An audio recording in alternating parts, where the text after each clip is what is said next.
దైవ మర్మములు సహోదరుడు భక్తసింగ్ గారి యొక్క అనుభవంలో దేవుడు ఆయనకు బయలుపరిచిన దైవ మర్మములు ఈ దినభాగము డిసెంబర్ 19 చదువుచున్నాను.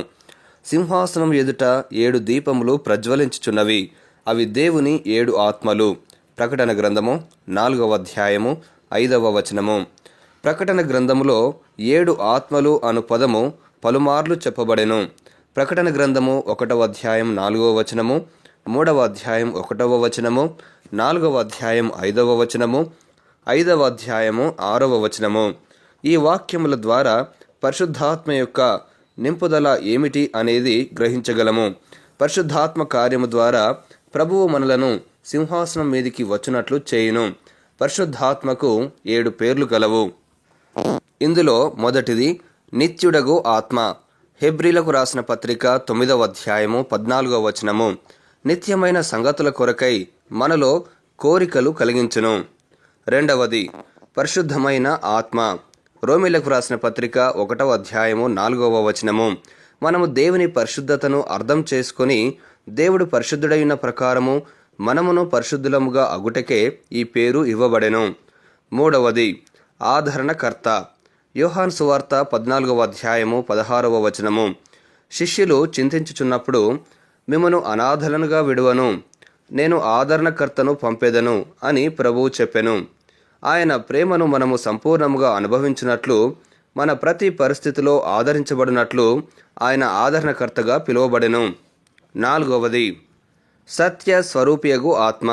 యోహాను సువార్త 14వ అధ్యాయము 16వ వచనము, 16వ అధ్యాయము 13వ వచనము కూడా.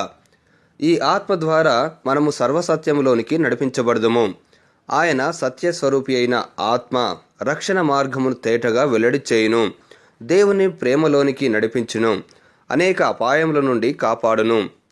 ఐదవది దత్తపుత్రాత్మ. గలితీలకు రాసిన పత్రిక 4వ అధ్యాయము 6వ వచనము. కుమారుని ఆత్మను దేవుడు మన హృదయంలోనికి పంపును. ఆయనను తండ్రి అను పిలుచు స్వాతంత్ర్యమును హక్కును దయచేసినందువలన దేవునికి ఎప్పుడైనను మొరపెట్టు ధైర్యమును స్వాతంత్ర్యమును కలిగి ఉన్నాము.